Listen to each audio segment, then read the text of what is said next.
This podcast is part of the Big Heads Media Podcast Network. Go to bigheadsmedia.com for more great podcasts.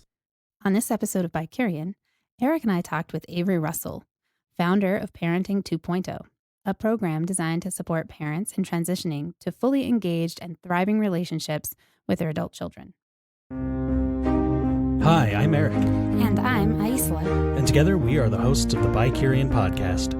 BiCurean is our answer to the polarizing culture we live in. Tired of feeling under siege and looking for ways to get involved? Then come be a part of a different way of thinking. Everything from politics to geek culture to current events that polarize us as a society, we explore multiple ways of looking at things. Welcome to the show. I'm very excited to introduce you to our guest, Avery Russell. Avery, hi. Do you want to tell people a little bit about who you are and how we convinced you to come and share on our show? What we convinced you to come and share? Yeah, my name's Avery Russell, and I am a life coach. I have a company called Stella Maris Coaching, and I particularly coach, you could say my niche is parents of adult children, young adult children who are looking to have enriching and healthy, thriving relationships with them. I met you, Isla, through a mutual coach named Kelly Carlin, and we both participate in her program called Women on the Verge.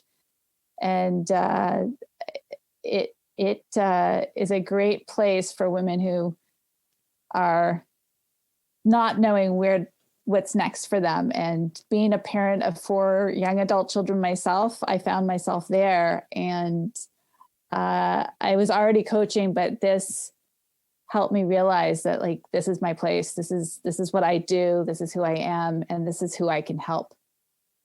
Yeah, I admit I'm obviously not in the course that you're both in, but I have really been very interested in hearing kind of the approach to it. It's been really fantastic. So I'm glad Isla met you and we had a chance to connect in this way.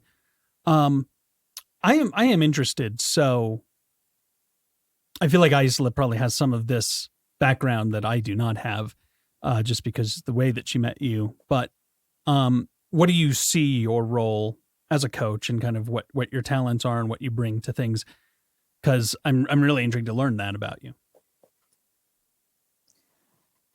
So I coach a specific way. I'm CTI trained, which is the Coaches Training Institute out in San Rafael, California. And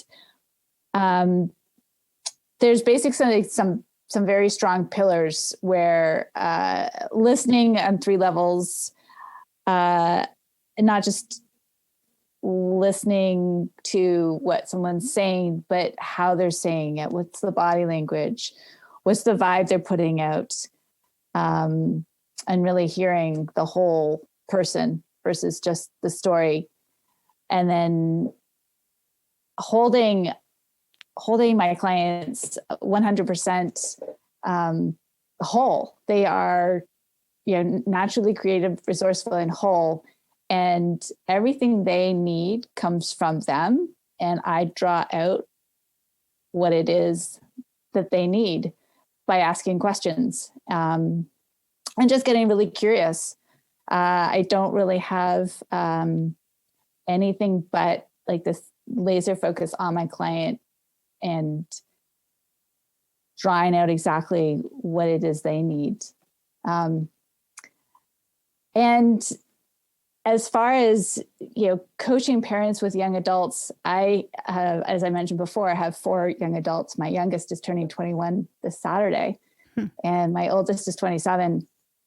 And as many parents know, they're all different. They've all been on different journeys. I have different relationships with them all. They all have their challenges and they all have their, champion moments. But it's such a roller coaster ride and so many unknowns and so many difficult moments in that transition. The biggest one is, when do you take off the parent hat? And do you take off the parent hat? And how do you take it off? And do you want to take it off? And is it off permanently when you take it off, or does it come back on? Like now during COVID, when your empty nest kids have boomeranged back into the house. And how do you do that?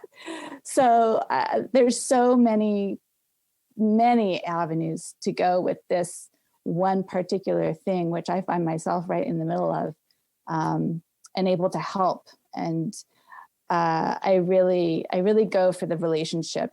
It's what most parents I know want and strive for and fumble around in is how to create that bond, that relationship with their young adult, because that's going to last forever. It's, this is what you want. You don't want them to slam the door on you and turn away and cut you out of their life. You want this like continued friendship.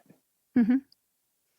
Yeah, I really appreciate it. When you reference what you do, the parenting 2.0, it really resonated with me as also, a parent to young adult children, and having to kind of forge my way through that transition.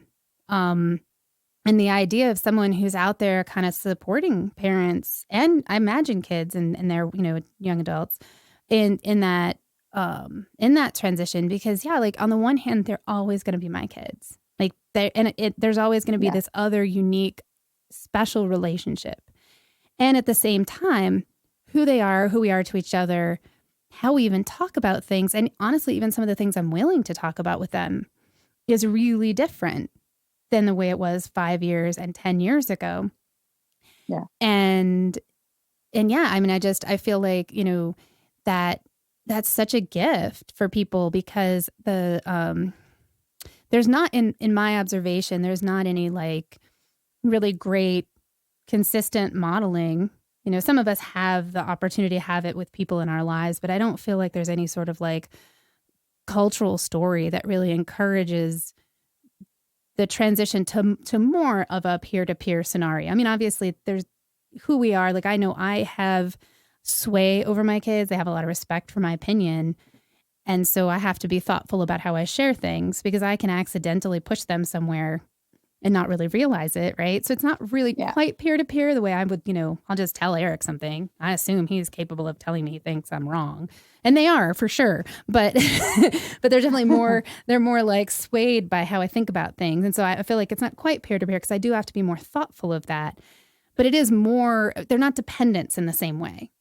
They're not going to live and die on like how I make choices about my life. Like if I screw something up, they're kind of insulated. They might feel bad for me, but they're insulated in a way that when they were younger, it didn't feel true. Yeah, no, there's definitely, there's a story that we learn and live by, because that's what we witnessed growing up from our parents, that we just continue blindly. It becomes a habit, and it really takes time, effort, thought, self-development to change the story that you have running in your head about what it is to parent adult children. And everyone's story is different based on how it happened for them. Personally, I had two different stories from my parents. My father's mother never forgave him for moving away from his family home. And my mother's parents couldn't get rid of her and her siblings fast enough. Yeah, okay. So this, we were welcome to stay as young adults in our family home with open arms by my father, but you always got that like little evil eye, like, when are you leaving from my mother? So it was very confusing. And it's confusing to me now as I have my own adult kids, and, they're all doing their different things, and trying to come to terms with what and how I really feel about, my 27-year-old son still living at home. And, if he moved out, I'd miss him, but I'd also not miss them. Mm-hmm. And so there's so much just there to unpack and talk about and come to terms with. So, and I'm certain this is probably a pretty complex answer, but in your experience, is there time doesn't feel like the right way to phrase this. So I'm going to say event that sort of differentiates for a parent to know it's time to shove the birdie out of the nest, or, and like I said, it's complicated. I'm just curious. Yeah. And it's everyone's story is as different as their children. I just recently, I host a Parenting 2.0 social once a month, and it used to be in my home, but now it's on Zoom. And I've actually been able to reach more people. I've got, friends in Canada from where I'm from, and California, and just even neighboring suburbs here in the Boston area, who wouldn't have come to my house, joining in. So it's really great that, I'm able to reach more people. But this one friend was saying that her daughter, 26-year-old daughter, couldn't handle the culture in the house anymore. And she went and got her own place in Boston 2 weeks ago in the middle of this pandemic. Wow. It's almost reverse where, you can't take your kid being messy or disrespectful or whatever. You kick them out and then you feel guilty about kicking them out. But it was the reverse. The daughter was like, I can't take you guys anymore. You're all too messy for me. I'm out. There you go.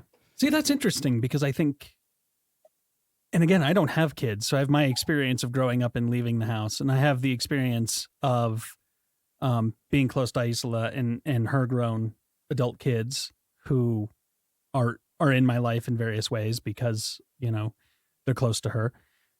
But it almost seems to me that there is sort of a mutual thing that is bound to happen as just part of the growing up process of the realization as a parent that this person is ready to go be on their own, and their realization that they're ready to do that as well. So I guess that makes sense, though. You mentioned Parenting 2.0, which is obviously, kind of the crux of the entire point of having you on. How would you define that? So it just kind of came to me. I started with parenting adult children living at home, which was a bit of a mouthful. That doesn't roll off the tongue. Yeah, that's not nearly as clever. No. But descriptive. Then, I don't know. It came to me one day and I was like, you know what? This is just, it's the second half of parenting, because you're always going to be a parent, but you're no longer taking care of them in the way that you were. So it's, like technology, it's the second version of parenting, but it also is cleverly Parenting 2.0, because I really am talking to parents with kids in their 20s. So it works out great. Clever, yeah. I'm gonna have to trademark it soon. Yeah, no, do it right now. This is evidence. Well, no, my son is my older kid, and he's 24, and I was actually talking to him tonight, and we were having that conversation, and he said, "Mom, do you get that you don't have any dependents anymore?" I was like, "We'll have a dog." He's like, "Yeah, but you don't have any kids like that you have to take, like, it's fine." He goes, it was a really interesting observation. I liked it. And he said, your choices don't really affect anyone but you. And he didn't mean it in the, of course, like if I were to do something super reckless and get harmed, he'd have a reaction. But he's talking about the day-to-day choices and like the life risks. And I was like, yeah, that's a really excellent way to sort of identify this next level of parenting. Whereas like when they were younger, I had to be a role model on a regular basis. I had to, I couldn't relax in certain ways because the in my personal world, the do as I say, not as I do thing isn't quite as effective as I would like it to be. Well, so I will say from an outside point of view, seeing your son actually kind of coming to grips with that he sees you now as an adult. Yeah, I'm now an adult for him, right? You're an adult, but he's an adult. Yeah. There's a peership now. Yeah. It's a really different and beautiful experience, honestly. But it is a very different way of relating to this human being who I used to do like a lot of things for. Right. And they didn't even really realize how much you did for them. I mean, I certainly never realized how much my parents did for me until I had my own kids. Right. Well, and I'm short. I'm 5'2". He's almost 5'10". And there was this one point when he was right after his father passed away, where he was having a rough time, and I was kind of trying to hold him because he was a kid at that moment. Like, he lost his dad. Yeah. But I couldn't really hold him physically. So I was like holding him emotionally while he was holding me physically. It was the weirdest thing. I was just like, none of this feels right. Yeah. And I mean, and not that it felt wrong, but like normally when you're holding a child that's your child like that, your arms are around them. It was just literally not possible. I was like, whoa. And so it was just those kinds of moments where like you're still their parent. They still need certain kinds of care. And yet at the same time, it's just, you can't deliver it the way you did. Right. Even just logistically, right? You know? Well, and that goes to the thing about like, can you ever really take the parenting hat off? I mean, you maybe change the color of the parenting hat, but like, once a parent, always a parent. And yesterday for dinner, I made a vegetarian meal and there was no meat. And my son came down to dinner and he's like, "What? Where's the meat?" And I just was like, "No meat.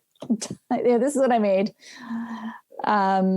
And he went into the freezer and defrosted some spaghetti for himself. And part of me, I had this urge to get up and go and like make him a hamburger or something. I was like, okay, I'll just, and I had to just stay in my chair, take a big sip of my wine and be like, it'll be okay. He knows how to make himself food. Yeah, he's got this. Yeah. Yeah. And I'm not doing him any favors by going in and saying, all right, fine, let me make you this. Right. But the urge is there. Yeah. It doesn't go away. No. Well, and I'm curious. When we were talking about this show, I realized I'm a little curious about Erik's, as someone who didn't have kids and who he has a really healthy relationship with his mom and kind of peer-to-peer thing. Like, how do you view the way this happens in like the way that this happens in our culture and the ways that like something like this service could be part of shifting or, maybe producing, I would say I have a prejudice, better results. But I'm just curious, as someone who's not as caught up in it as a person who's like dealing with the kid thing, but gets to observe it more from the outside. Well, I'm pragmatic, if nothing else. And so, part of my gut says that there almost needs to be a healthy realization by some parents that might just be kind of the super involved, especially in this day and age, because most people who have a 20-something-year-old had kids that are firmly millennials or have grown up in what I can see is totally different from my childhood, but in a more helicopter parent kind of mentality and stuff. I can only imagine that for parents that basically managed every aspect of their kid's life, their safety was entirely on their head, that, letting go of that is probably much more difficult than my mom, who let me stay out till the sun went down or a little after. Riding around on my bike involved, or throughout our entire huge neighborhood involved, don't talk to strangers, don't do anything stupid. Yeah. So that's what I grew up with. And so I can see that in a lot of ways, it almost becomes more important how parenting is separated so that children that have been micromanaged throughout their entire childhood can actually start to get a sense of themselves separate from that. So I don't know if that's insightful or what you actually end up talking about. That's my opinion on what I see a main difference between parenting is these days, is that there almost needs to be a commitment as a parent in letting go. And as a kid that wants to be responsible to sort of say, okay, I'm 16, I'm 17, I'm 19. Okay, now I'm in my 20s. How have I set myself up for success? And parents saying, how have I set this human up for success? What is my advice for them. And because I need to take that seriously, because they may not have learned lessons based on what I did to them at 5 and 10 and 15. Yeah. And that's the old habit, the old story, I think, where, I was pretty much raised the same way. I played outside until it got dark. If I stopped at a friend's house on the way home, I called my mom and said I was there and I had to be home for supper. We didn't have cell phones to be checked in on. Like, exactly, I think about that. Like, we didn't have I don't do anything without, important people in my life knowing where I'm at nowadays, but my mom had no idea. And if I didn't come home for some reason, some night, she would have no way to get a hold of me. Yeah. I mean, I remember getting on the car and driving from Montreal to Ottawa to my new apartment in our old family station wagon with all my stuff. And I got hit. And one of the drawers from my chest of drawers went flying out the back door. The car was okay because it was just like one of those old, station wagons that you couldn't put a dent in with a Mack truck. And I, found my apartment, moved in, was there probably for a whole week before I drove back home with the car with the hole in the window and said, I need this fixed. And they're like, what happened? Right. Obviously nothing too catastrophic, because now's how you're finding out about it from me. I know. I couldn't imagine that happening to one of my kids and me not knowing like the second it happened. Yep. Yeah. And I think technology has actually changed it. I don't know that parents are more helicoptery in most cases for any other reason than because they can be.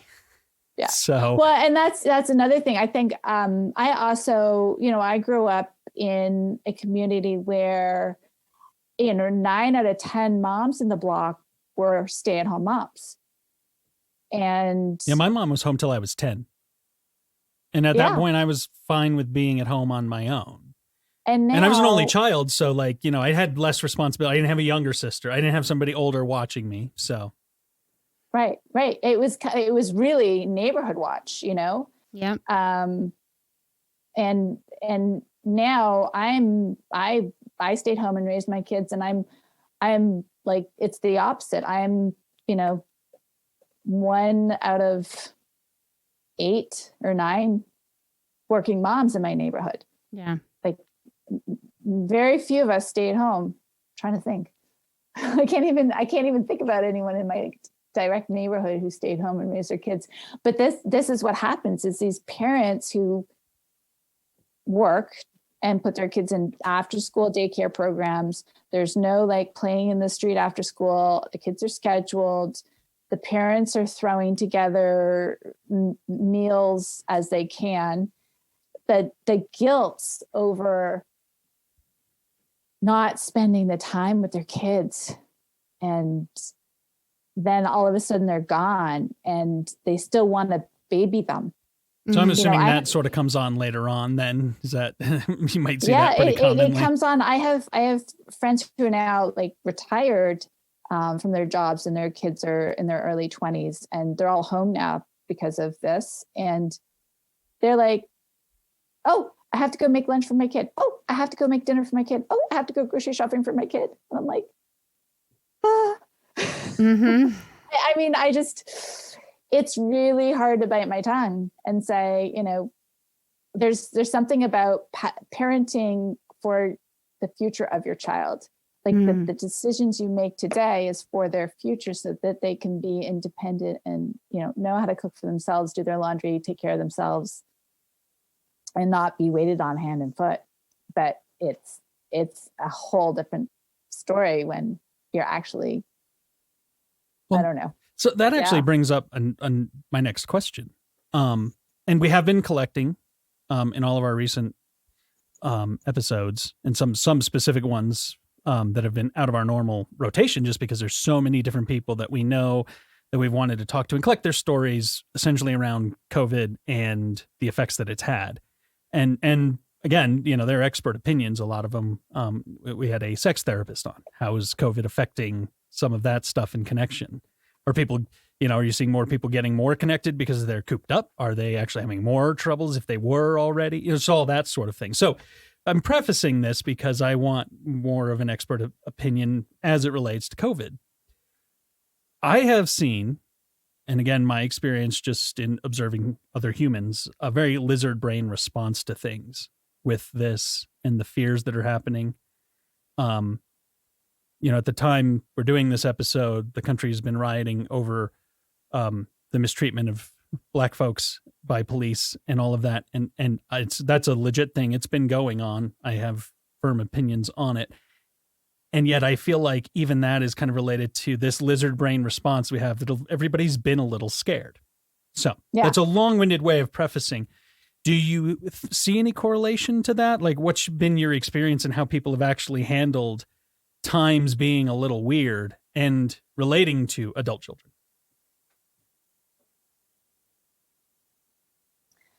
I've seen everything. It's, we were empty nesters and kind of having our second honeymoon. And then the kids came home and, talk about the sex therapist. Yeah, now there's no more sex because we don't want our adult children hearing us. Right? To oh my gosh, my kids are home and I miss them so much, and we're catching up on all the shows and the movies we didn't watch because they were too busy with their sports, and now like no one's busy going anywhere or doing anything, and normally they're like out with their friends, but now they're stuck at home and I've got them all to myself. Mm-hmm. And kind of reliving those lost teenage years, I guess. I don't know. It is all over the place. And I vacillate between, I work so hard being a full-time at-home mom. I was on the side of, oh my God, like one less child in the house, one less, as they all kind of marched out the door. And then my youngest went out and my oldest came back in because he dropped out of college. And it was like, really? But and now here we are. I've got 3 adult children living at home. My one of them's my second child. She's in Toronto working, and she's still got a job, so that's great. And she's very independent. But just the coordination factor in the kitchen, I like my kitchen to myself, and I want to know what food is in the fridge and where it all is. And so I'm controlling the kitchen situation. So that means I need to cook dinner and I need to have enough food for everyone, because I don't want 5 different people coming to the kitchen at 6:00 making their own food. Yeah. And I doing the same with the laundry room. Like, Monday's my day. Nobody's allowed to do laundry on Monday. So curiously, is that different than when they were living at home? Or did you revert to it? The difference is I cook what I want, and if they want to join me, then I've made enough for everyone to join in. If they wanted to defrost some hamburger meat and make spaghetti or a hamburger, there's frozen hamburger, but not until I'm out of the kitchen. That's interesting. But yeah, it is. I mean, it is kind of like this. It's become a grind. Like, it was a grind. It was like, oh my gosh, I have to make dinner again. Oh my gosh, I have to make dinner again. I have to come up with something nutritious to make dinner. And I have help now without asking for it. So it's different. In some ways, it sounds like maybe that was the shift when they moved out, as you took ownership of some of that stuff. And even now, it's not easy to necessarily give it up, but still work with, your needs that you developed since they moved out. And then, this is one of the big things that I talk about in my workshops is, designing the alliance with your kid, like in the house. What are your expectations of them, and what do you need from them, and what do they need from you? Like, having an open conversation about how you guys are going to navigate around each other in the house, how you're going to live together, and I was obviously very clear about the laundry space and the kitchen space. But then there's other things. My youngest has an internship and he had to finish school. So we set up my den downstairs as his office. And I had to bite my tongue when it looked like a bomb went off in it. Right. So it's interesting because this actually comes back to Isola's question for me earlier. I would dare to say that most of the people that I know with kids, especially watching so many of them with anywhere from a 7-year-old to a 13 and a 15-year-old living at home and cooped up, that sort of thing you just said is something I'm actually going to give them advice on, friendly advice, but advice on around, here's the deal. You're kind of cooped up. These are people that are trying to figure out how to be people. Less so at 7 and definitely more so at 13 and 15. So Right. maybe one of the ways to do that is to actually kind of determine from more of a, how do we actually live together? And our lives are not filled with what we're running out and doing all the time, which would make that more challenging. But since we have a chance, why don't we focus on how we're going to take responsibility for how we live together? Mm-hmm. I think it's a wonderful advice for anybody with a teenager in that case. Oh yeah, no, for sure. And I have plans to spin Parenting 2.0 off into Parenting 1.5 Nice.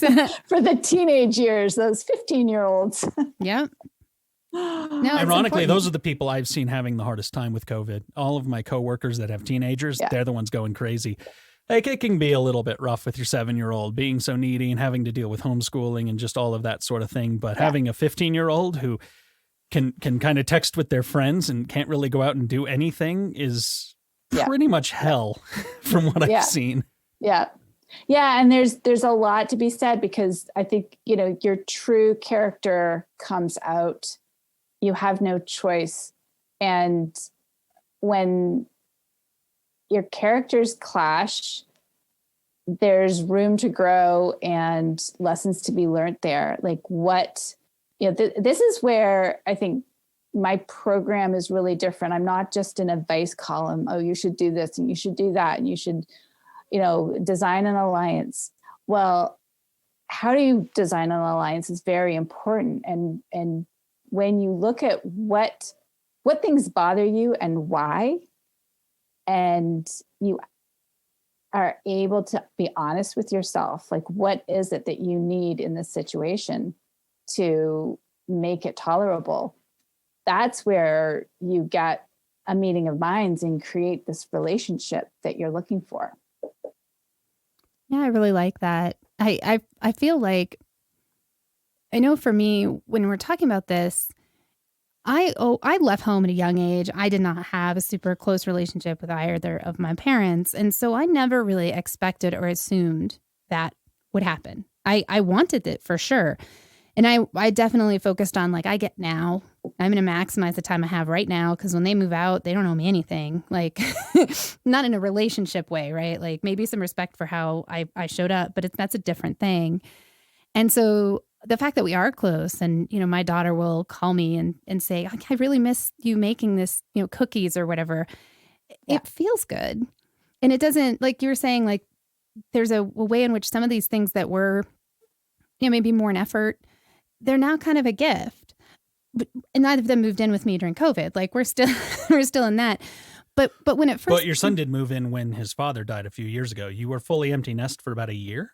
Yeah, it was about a year and a half. Yeah. And then and when the kid's father passed away from a sudden aneurysm, just to be clear, this was just not expected and he was just gone. And that's devastating. Yeah. And you did have to shift through and your son really needed to take a moment to rediscover himself through his connection that he had to his childhood with you. Yeah, I would say that, it was one of those things. They were still young enough that it felt important to step in a larger way. Like it was a parenting 2.0 decision in a certain way. Cause I was like, I definitely have moved on to this trajectory of being more independent. Right.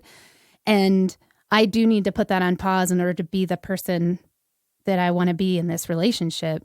And it was a process of saying, look, I get that you can do this without coming home, but it's hard and it doesn't have to be that hard. Like, let's take that on together. And the reason I bring that up is because you brought up, they haven't needed you in some of COVID, those yeah. ways during COVID. But I think in the case of your son, you went through what it actually gave him the strength to deal with COVID on his own as an adult.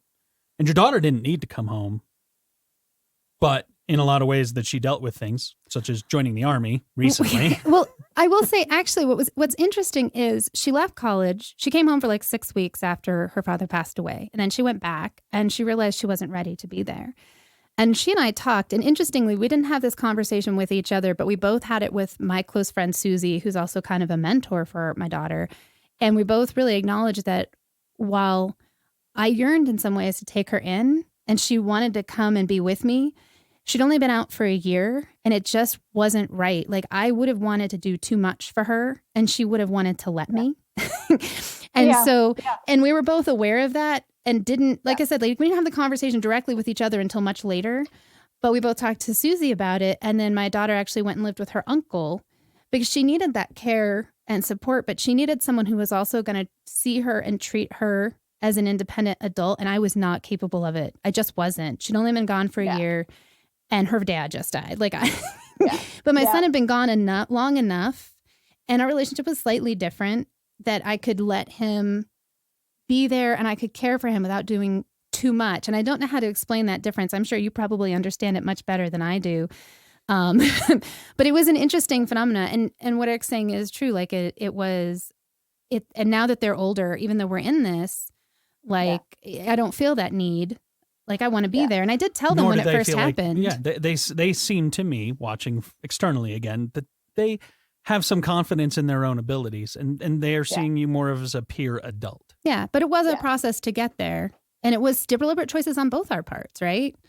So, what I see is that your daughter, having been raised with enough confidence in herself, which obviously came from you and her father, was able to make that decision for herself, knowing that you would not hold her against her. Yeah. That you supported her no matter what. And so she was able to follow her truth and go do what she needed to do for herself. Yeah. Well, and that's something that I can identify as a little bit of a red flag. Just in some of my friends through my 20s, 30s, and now into my 40s here, I'm always leery of people in my age range or around my age that say things like, I owe this to my parents. Like, pause. What? That sounds like something that needs to be unpacked. Yeah. Because it never has this aura of, I really love my mom and I really want to go see her. Yeah, it's always framed around, I need to go do this thing. I owe it to them. Like, this chore. Yeah. Oh no. Yeah. What's happening there? Yeah. I'm very conscious of, my relationship with my mom is fabulous. She's 78 years old, actually 79 now. And, we recently moved her from her home in the Montreal area to closer to where my sister lives in the Toronto area. And thank God because of this, we did.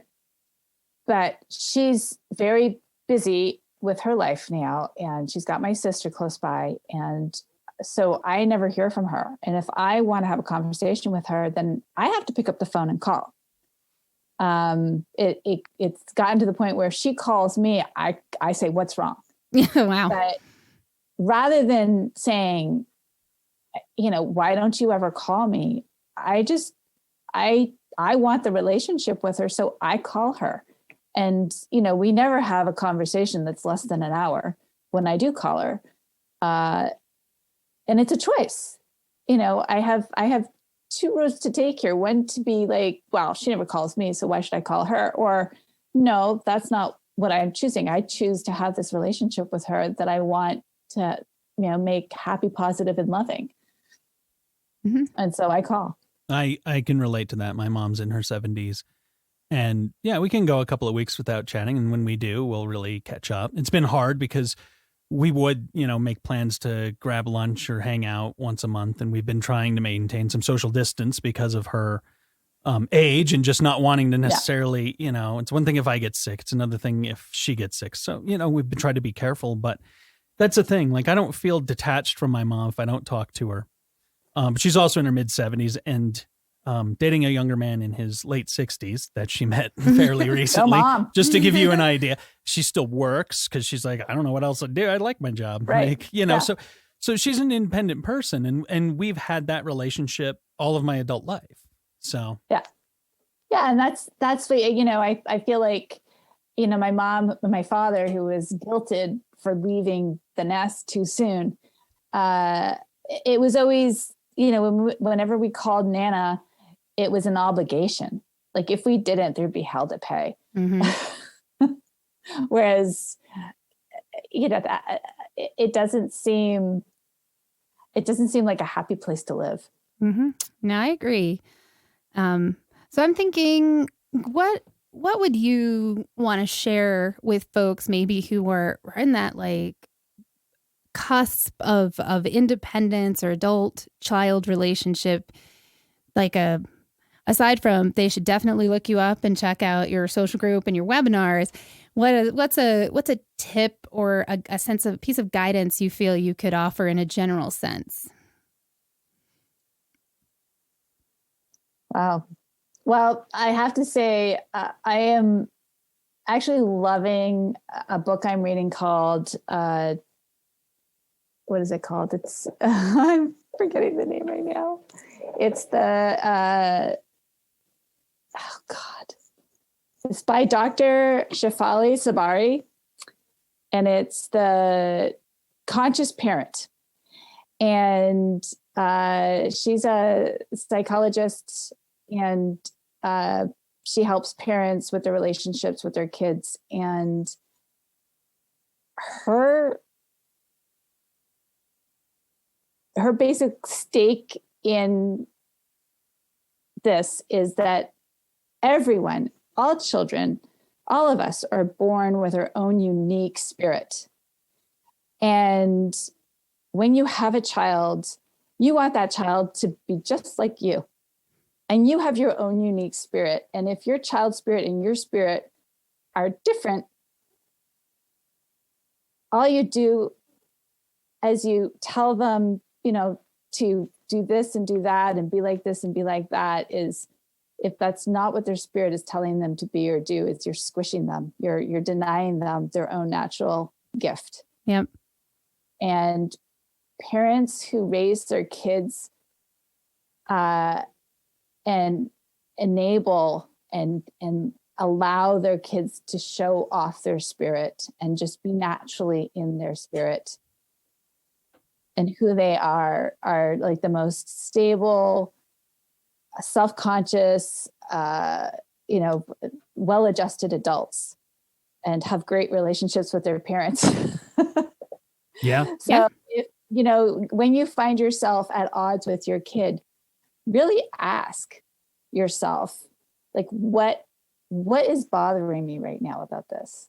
Like, why am I so angry with them? Mm-hmm. Is it because they're not doing what I think they should be doing? Mm-hmm. I think and then go from there. Yeah, I think that's great advice. I think that really summarizes the way to actually raise somebody to be the person that they have the potential to be.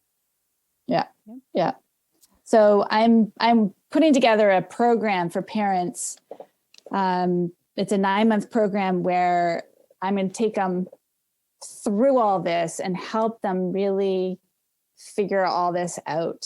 Cause it is a process, and, it took us 9 months to cook them in our bellies. Mm-hmm. It's going to take at least 9 months to let go, to really cut that umbilical cord and, be on the other side of parenting, where you have like this relationship that will last the rest of your lives and be positive, happy, and good. That sounds great. We'll definitely link to anything you've got going on in the show notes and stuff, and thank you, and help promote that. That sounds wonderful. So, well, it's been great having you on the show. Thank you so much. And look forward to maybe having you back in less weird times and talk about more of this stuff in the future. Always happy to have guests back and find other interesting things that come up. So yeah, definitely. Right. Yeah, when I embark on parenting 1.5. Yeah, absolutely. Yes. I'll be going backwards, but that's okay. You got to go some direction. So thanks for listening. If you have ideas, feedback, thoughts, please find us on social media. We are BiCurean on Facebook, Twitter, and Instagram. Or you can email us at podcast@BiCurean.com. And if you like what we're doing, please tell your friends about us and share the episodes you find most interesting. Thank you.